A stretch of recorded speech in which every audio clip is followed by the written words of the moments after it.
For my agency presentation, I'm going to be presenting my field practicum placement, which is the 4th Judicial District Probation. The main complex is El Paso County Terry R. Harris Judicial Complex, located on Tejon Street, 270 South in Colorado Springs. The different facilities within this complex include courts, probation, human services, the clerk's office, and collections and accounting. Within the courts, there are 51 different divisions, separated by district court and county court. Numbers represent district courts, which are often more serious crimes. Letters represent county courts, which are often less serious crimes. Within the probation department, there are 15 different departments.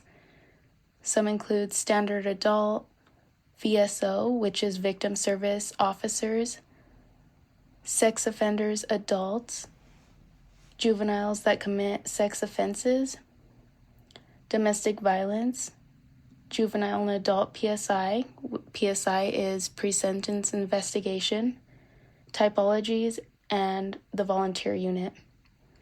The main probation department is located west 200 of the complex, and the volunteers unit is located south 453 of the main complex.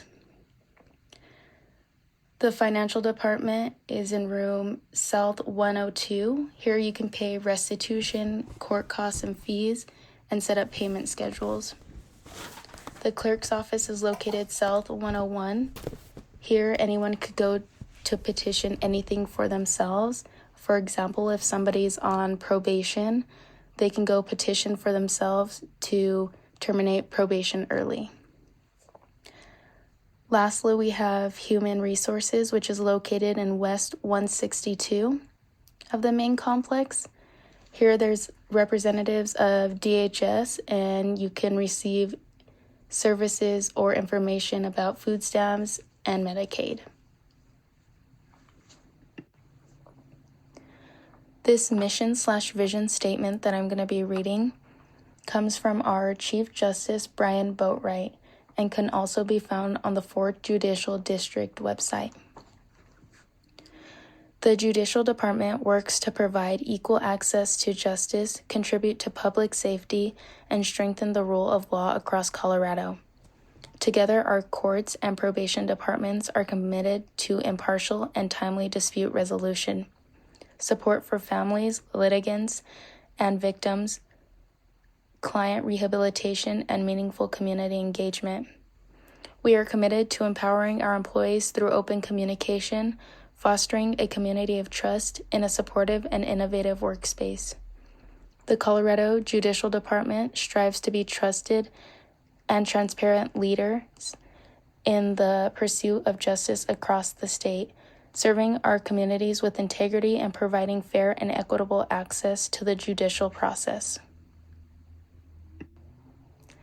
Next, I'm going to be going over our values at the 4th Judicial District, starting with integrity. Trustworthiness, diligence, and accountability, holding ourselves to a high standard of excellence in service. Fairness, to be impartial and respectful in our actions, procedures, decisions, and treatment of all. Transparency, to provide visibility on how decisions are made to stakeholders both inside and outside of the department through regular and clear communication. Inclusivity, an organization that is compassionate and accessible to the public and that provides our employees with safe and equitable working environments. Collaborative, an organization that works with our partners and prioritizes operating with a cooperative mindset to achieve department goals. Lastly, innovation, an organization that is designed to be flexible and creative to meet our ever-changing needs of the public and our employees. Here I have provided a brief overview of the probation staff within the 4th Judicial District, Colorado Springs. We have our Chief Probation Officer, Ryan Mills, Deputy Chief Probation Officer Lori Griffith, Probation Managers Ali Mooney and Leanne Ortega, Administrative Specialist Elisa Artel, and Administrative Office Manager Chris Spinoli. We also have 1 Administrative Specialist, 14 Probation Supervisors, 12 Support Supervisors, and 96 Probation Officers. Population served. There are a total of 9,319 people actively on probation.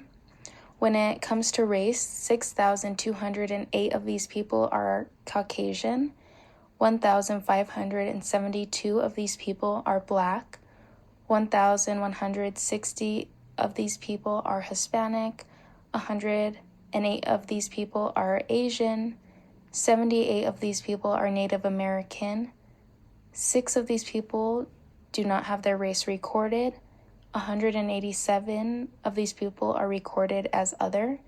I'm assuming multiple races play into the factor of them being recorded as other. Within these 9,319 people on probation, there are a total of 12,817 cases. When it comes to the population served by age, we can see that juveniles 12 through 17, there are 234 on probation. Age range from 18 through 24, 1,279 people on probation. 25 through 34, 3,245 people on probation. 35 through 44, 2,503 people on probation. 45 through 54, 1,198 people on probation. And ages 55 plus, there are 860 people on probation. It's important to note that both population and case numbers are active within the 4th Judicial District. First, I just want to start off with the population that we mainly see within the volunteer unit at the 4th Judicial District. These clients are usually categorized as medium or minimal level of supervision. This just means that they're more compliant with their terms and conditions of probation, less problems than compared to other people on probation. There are different aspects of probational work, such as reporting, recommendations, goal setting, supervision. Starting with reporting, maintaining current and accurate records and probation notes as established by a department policy. I see this as putting narratives in our system. This just means every time we see a client, have any type of contact with them or updates on their case and progress, we put it into the system so that it's documented. Next, we have recommendations, conducting investigations and providing recommendations for sentencing to the court based on findings, presents information verbally and in writing before the court. I see this as doing paperwork such as early termination request, extensions of probation, revoking and regranting probation, complaint and reports, summons, and warrants. Basically just recommending to the court the progress of the probationer. Next, we have goal setting, formulating case plans with the offender with the goal of establishing pro-social behavior and repairing the harm caused to the community and victims. When it comes to goal setting, I just see this as when you meet with the client, you make sure that you're on the same page. For example, if I see them and they have 100 hours of community service to complete and they have 10 hours done, there should be at least a goal to have 5 or 10 hours done by the next time I see them, just so there's progress within their terms and conditions of probation.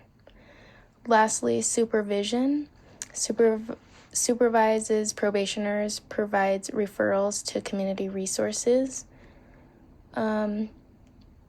Supervision, I see this as keeping up on their UAs, making sure everything's good with that, and progress on their community service. It really all just depends on their final order of judgment and what they have to complete, but those are the main things we see within the volunteer unit. Like stated earlier, the main orders we see within the volunteer unit that need to be completed by probationers are community service, education, treatment, and UAs. When it comes to community service, the organization we go through is Front Range. Clients must have a copy of probation orders when they go.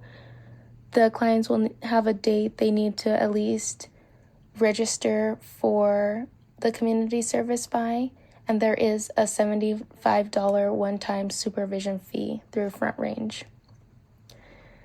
Next, when we go to education, the final order of judgment will determine what level of education and treatment track the probationer will follow, if any.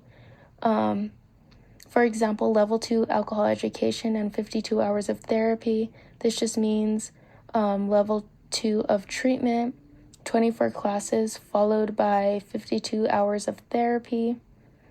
The treatment programs that they go through have to be approved. Some common ones we see that people go through in the volunteer unit are a Good Life counseling. We also have things, treatment programs like Swanson Counseling, and there's a whole sheet that we have that are approved treatment programs. When it comes to UAs, this is the length of their UAs is determined by the final order of judgment. They'll probably have to do it the whole time they're on probation if they do get ordered to do UAs.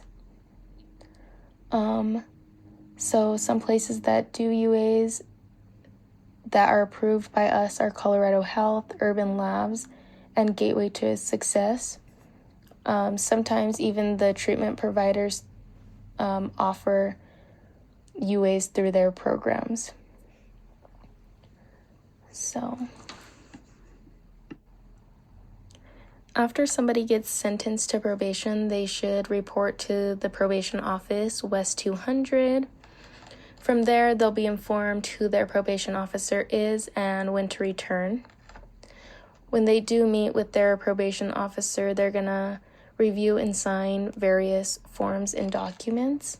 Some of these include risk assessments, final order of judgment, they're going to have to sign that. A UA instructions sheet if necessary, if they're ordered to take UAs.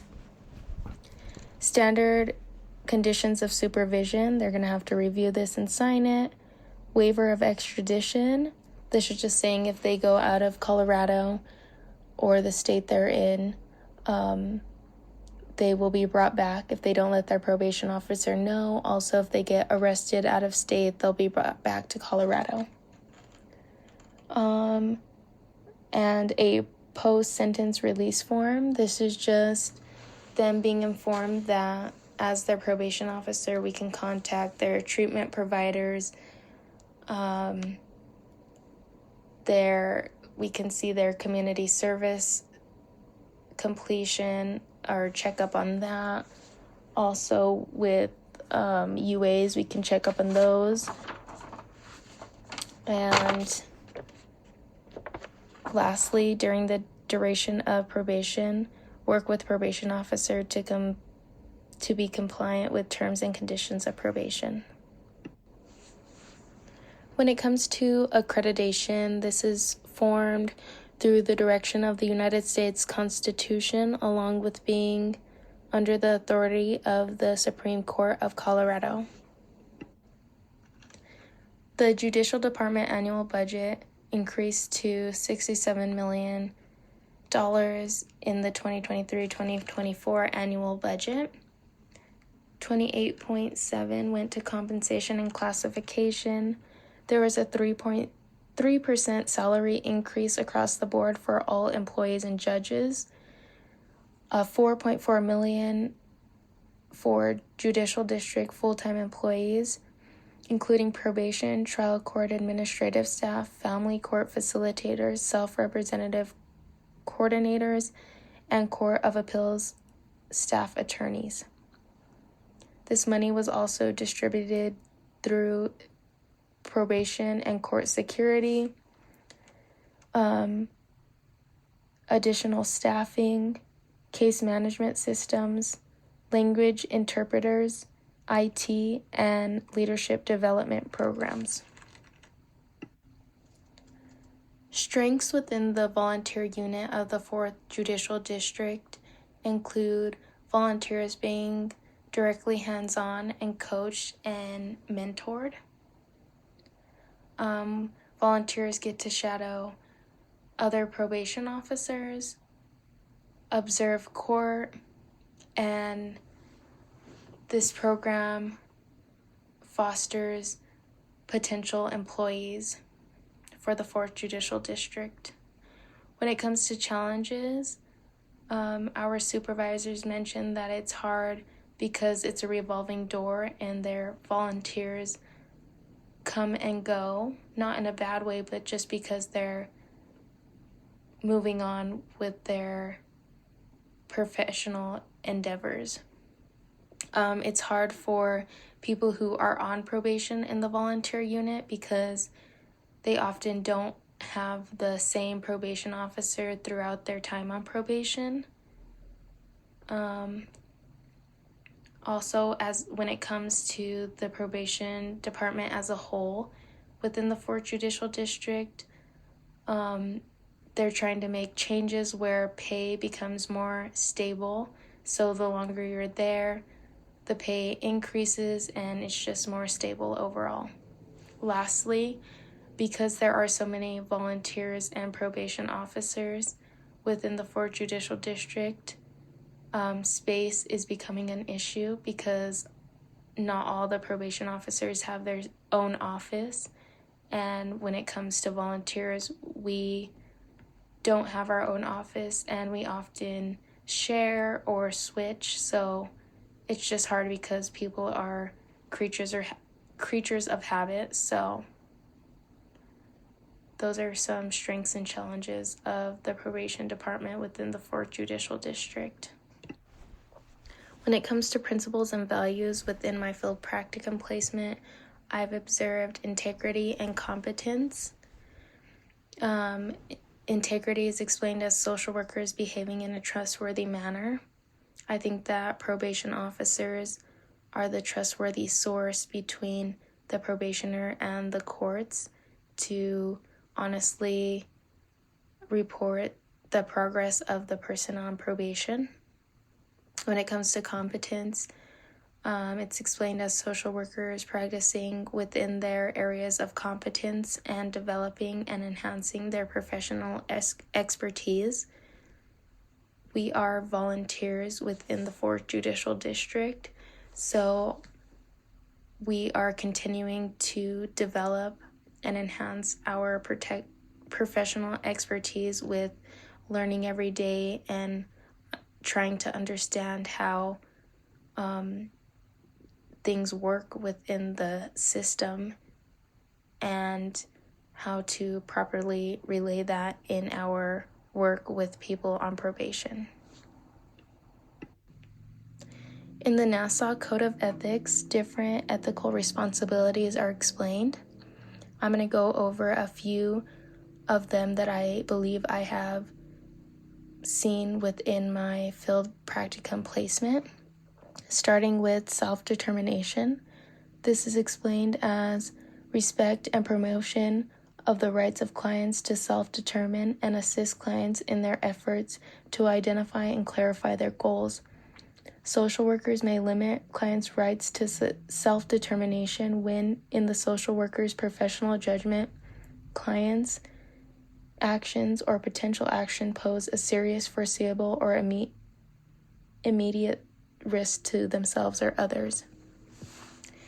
Within my field practicum, I observe this when myself, my peers, or my supervisors explain to probationers what they have to do to complete their terms of probation. And when they do this, they let them know what the risks are of not completing their probation. So it's within the probationer's hands to determine what their outcome is going to be. Next, we have conflicts of interest. I wrote about this one time in my journal that I did come across a conflict of interest, and I reported it to my supervisors, and we got it taken care of.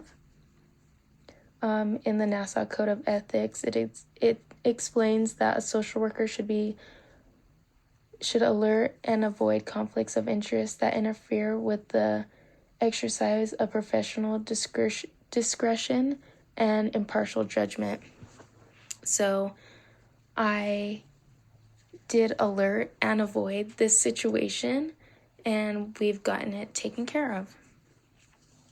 Lastly, I just want to explain privacy and confidentiality. Social workers should protect the confidentiality of all information obtained in the course of professional service, except for compelling professional reasons. When we look at the probationer's information, there's a lot of personal information in there, and often we do have to relay this with our peers or our supervisors, but it's always in a professional way. So their privacy and confidentiality is not being spread to the public. It's just to help with our professional judgment. Lastly, we're going to discuss culturally competent approach to probation and the 4th Judicial District. The main thing that I have saw is that interpreters are provided when somebody doesn't speak English or they're not completely fluent in the language. But other than that, I think that no matter the cultural background, when it comes to the 4th Judicial District probation, terms and conditions of probation have to be completed. That is the end of my presentation, and here are my references and sources that I used to complete this presentation. Thank you.